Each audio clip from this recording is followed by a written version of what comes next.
শুভ সন্ধ্যা বন্ধুরা। আজ হলো 28 ফেব্রুয়ারি, 15 ফাল্গুন, শুক্রবার। আজকের সন্ধ্যার বিশেষ বিশেষ খবরগুলি হলো: আজ ভারতে রমজান মাসের চাঁদ দেখা যায়নি। ভারতের রমজান মাস শুরু হবে আগামী 2 মার্চ থেকে। ঘোষণা মার্কাজ কেন্দ্রীয় হিলাল কমিটির। বিস্তারিত থাকবে প্রতিবেদনে। আজ ড্রোন দিয়ে রমজান মাসের চাঁদ অনুসন্ধান করবে আমিরাত। বিশ্বের প্রথম দেশ হিসাবে ড্রোন ব্যবহার করে পবিত্র রমজান মাসের চাঁদ অনুসন্ধান। আজ কাছাড় জেলার বরকলার কাশীপুরে আবার ভয়ঙ্কর সড়ক দুর্ঘটনা। অটোরিকশা এবং স্কুটির মুখোমুখি সংঘর্ষে গুরুতর জখম 3 জন। ইউএসটিএমের আচার্য মাহবুবুল হককে ঘিরে উত্তপ্ত পরিস্থিতি গৌহাটি দিশপুরে। তদন্তের অংশ হিসাবে আচার্য মাহবুবুল হকের গৌহাটি গুড়ামারার বাড়িতে তল্লাশি। কালীগঞ্জ সমবায়ের ডিলারকে শোকজ নোটিশ এডিসির। ফেব্রুয়ারির 60 কুইন্টাল চাল নেননি গ্রাহকরা। শিলচর গৌহাটির 4 লেনের এক্সপ্রেসওয়ের টেন্ডার জুলাইয়ে। বরাকের সড়ক পরিকাঠামোর বর্ণিল ছবি দেখালেন গারকারি।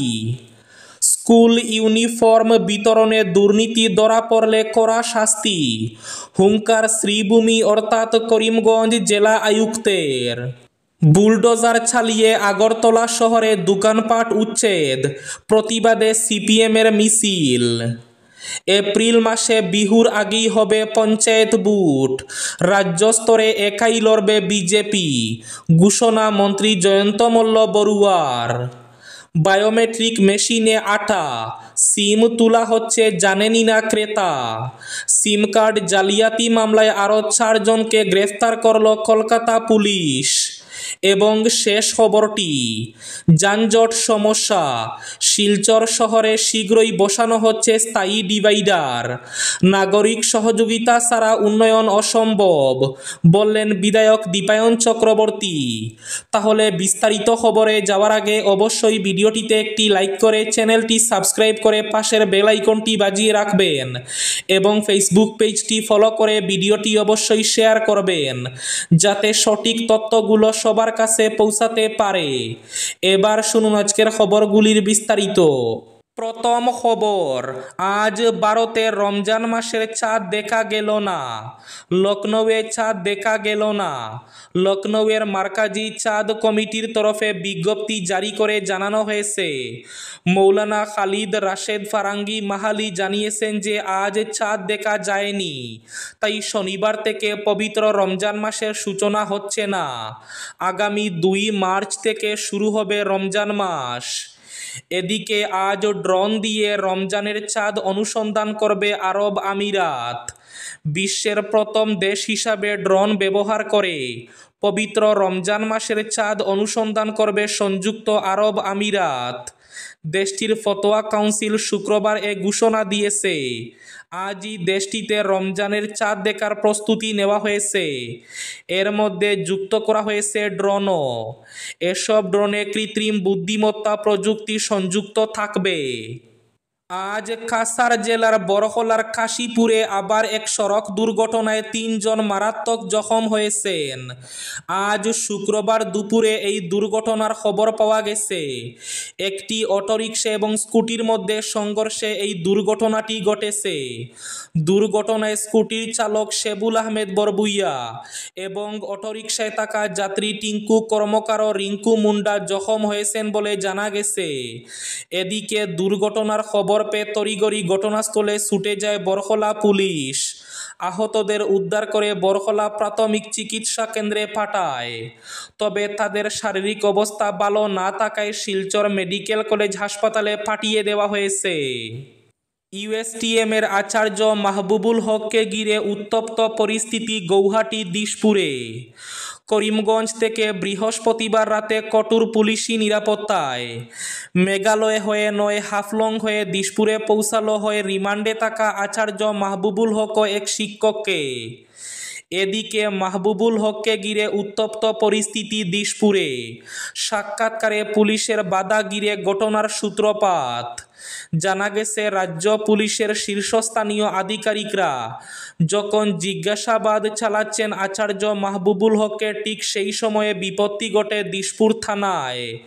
ক্ষুব্ধ ছাত্রছাত্রী এবং শিক্ষকরা দিশপুর থানার সামনে উত্তপ্ত পরিস্থিতির সৃষ্টি করেন। সাক্ষাৎকারে পুলিশের বাধায় পড়ে ছাত্রছাত্রী ও শিক্ষকরা পুলিশের সঙ্গে বাকবিতণ্ডায় জড়িয়ে পড়লে পরিস্থিতি তপ্ত হয়ে ওঠে। উত্তপ্ত পরিস্থিতির মধ্যেই কঠোর নিরাপত্তায় মাহবুবুল হককে নিয়ে দিশপুর থানা থেকে বেরিয়ে পড়ে পুলিশ। তদন্তের অংশ হিসাবে আচার্য মাহবুবুল হকের গৌহাটি গুড়ামারার বাড়ি গিয়ে তদন্ত করা হয়েছে বলে জানা গেছে।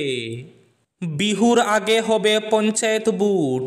এপ্রিল মাসে হচ্ছে পঞ্চায়েত ভোট এবং রাজ্য স্তরে একাই লড়বে বিজেপি, এমনটাই জানালেন মন্ত্রী জয়ন্ত মল্ল বড়ুয়া।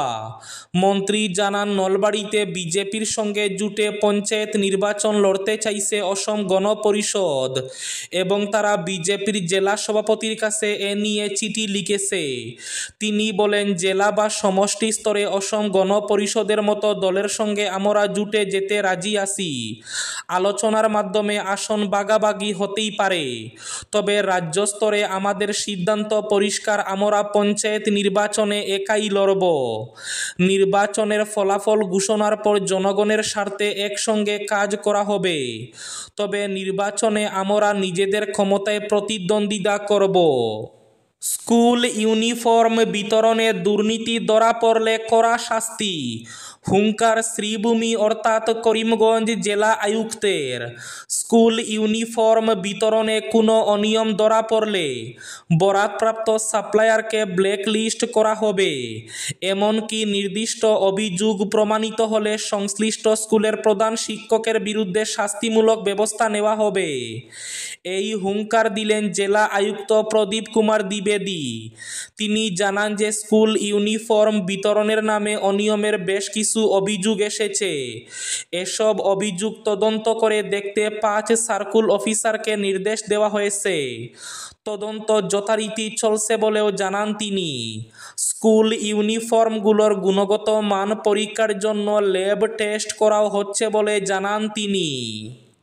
শিলচর গৌহাটির 4 লেনের এক্সপ্রেসওয়ের টেন্ডার জুলাইয়ে, বরাকের সড়ক পরিকাঠামোর বর্ণিল ছবি দেখালেন গারকারি। বরাক উপত্যকায় সড়ক পরিকাঠামোর যা চকচকে ভবিষ্যতের বর্ণিল ছবি তুলে ধরলেন কেন্দ্রীয় সড়ক পরিবহন ও হাইওয়ে মন্ত্রী নীতিন গাডকারি। তার ঘোষিত এক একটি প্রকল্প দিনের আলো দেখলে দক্ষিণ অসমের সড়ক চলচ্চিত্র নিঃসন্দেহে আমূল পাল্টে যাবে। গৌহাটি শিলচর সড়ক যোগাযোগের ক্ষেত্রেও পরিবর্তনের ছোঁয়া লাগবে। সাধারণ যাত্রীদের দুঃসহ যন্ত্রণা দূর হবে। এই অঞ্চলের জন্য একগুচ্ছ প্রকল্প রূপায়ণের দিনক্ষণ বলেছেন গাডকারি। সেই সঙ্গে নতুন প্রকল্প সূচনার ঘোষণাও করেছেন। গৌহাটি বর্নিহাট শিলচরের মধ্যে এক্সপ্রেসওয়ে নিয়ে স্বভাবতই বরাকের তামাম জনতা উচ্ছ্বসিত। এই প্রকল্প রূপায়িত হলে আর ভূমিধসে ধ্বস্ত মেঘালয়ে দুর্ভোগ সহ্য করতে হবে না এই অঞ্চলের যাত্রীদের। বায়োমেট্রিক মেশিনে আঠা, সিম তোলা হচ্ছে জানেনই না ক্রেতা, ধৃত 4 জন। সিম কার্ড জালিয়াতি মামলায় 4 জনকে গ্রেফতার করল কলকাতা পুলিশ। মোবাইল ফোনের সিম কার্ড নিয়ে অসাধু চক্রের জালিয়াতি রুখতে গ্রাহকদের সতর্ক থাকার বার্তা দিচ্ছে পুলিশ। লালবাজারের গোয়েন্দাদের বক্তব্য, অনেক সময়ে গণবসতিপূর্ণ তল্লাটে গজিয়ে উঠে সিম কার্ড বিক্রির অস্থায়ী বিপণী, যেখানে একটি সিম কার্ড নিলে আর একটি ফির মতো আকর্ষণ অফার দেওয়া হয়। পরে জানা যায় সিম কার্ডের ওই রকম পসরা নিয়ে বেশ কয়েকটি জায়গায় বসেছিল আসলে আসলে জালিয়াতরা। কোথাও সিম নিতে গেলে বায়োমেট্রিক অথেন্টিকেশন মেশিনে সিম কার্ডের ইচ্ছুক ক্রেতা ফিঙ্গারপ্রিন্ট দেওয়ার পর তাতে সেই তথাকথিত বিক্রেতা জানায় যে টেকনিক্যাল ফল্টের কারণে গোটা প্রক্রিয়া সম্পূর্ণ না হয়ে সিম দেওয়া যাচ্ছে না। অজান্তেই কিন্তু তার সমস্ত তথ্য নিয়ে সিম বিক্রেতা একাধিক সিম তুলে মোটা টাকার বিনিময়ে সেগুলো পাঠিয়ে দেয় সাইবার প্রতারকদের কাছে। আবার কখনো বায়োমেট্রিক অথেন্টিকেশন মেশিনে ফিঙ্গারপ্রিন্ট দেওয়ার জায়গায় আঠা লাগানো থাকে। ক্রেতার আঙ্গুলের ছাপ এইভাবে নিয়ে তার অজান্তে তোলা হয় একাধিক সিম। বুলডোজার চালিয়ে আগরতলা শহরে দোকানপাট উচ্ছেদ, প্রতিবাদে সিপিএমের মিছিল। অবশেষে আগরতলা শহরের লেইক চৌমুহনী বাজারের অবৈধ দোকানপাট উচ্ছেদ অভিযান শুরু করল পুর নিগম কর্তৃপক্ষ। বৃহস্পতিবার ভোর থেকে শুরু হয়েছে এই উচ্ছেদ অভিযান। সবজি বাজারের পাশাপাশি মাছ বাজারেও দোকানপাট এদিন ভেঙে ফেলা হয়। ব্যবসায়ীদের অভিযোগ, আগাম কিছু না জানিয়ে এই ভাঙনের কাজ শুরু করে পুর নিগম কর্তৃপক্ষ। কালীগঞ্জ সমবায় সমিতির প্রায় ৬০ কুইন্টাল চাল গ্রাহকরা নেননি ফেব্রুয়ারি মাসে। জানা গেছে, সমবায় সমিতির এজেন্ট আব্দুল মালিক ফেব্রুয়ারি মাসের বরাদ্দকৃত চালের ৮৫% কম সুবিধা প্রাপকদের মধ্যে বিতরণ করেছেন। প্রায় ১৫% বেশি সুবিধা প্রাপক চাল কেন নেননি, এর কারণ জানতে অতিরিক্ত জেলা শাসক ধ্রুবজ্যোতি দেব একটি কারণ দর্শানোর নোটিশ জারি করেন এজেন্ট আব্দুল মালিকের নামে। এবার শেষ খবরটি, যানজট সমস্যা। শিলচর শহরে শীঘ্রই বসানো হচ্ছে স্থায়ী ডিভাইডার। নাগরিক সহযোগিতা ছাড়া উন্নয়ন অসম্ভব বললেন বিধায়ক দীপায়ন চক্রবর্তী। NHIDCLকে বারবার বলা সত্ত্বেও তারা তাতে পাত্তা দেয়নি, যার ফলে শহরের সমস্যা সমাধানের উদ্দেশ্যে নেওয়া পদক্ষেপ উল্টো সমস্যা বাড়াচ্ছে। শহরের যানজট সমস্যা অন্তত যাতে কিছুটা সমাধান হয়, সেদিকে লক্ষ্য রেখে NHIDCLকে শুরু থেকে বলা হয়েছিল যে শহরের সমস্যাবহুল সড়কগুলোতে কংক্রিটের ডিভাইডার স্থাপনের জন্য, কিন্তু তারা সে কথায় পাত্তা না দিয়ে প্লাস্টিকের ডিভাইডারে আস্থা দেখায়, যার ফলে কদিনের মাথায় এসবের অস্তিত্ব সংকটের পরিস্থিতি তৈরি হয়। এই ছিল আজকের সন্ধ্যার বিশেষ খবরগুলি। ভিডিওটি অবশ্যই লাইক করে শেয়ার করে দেবেন।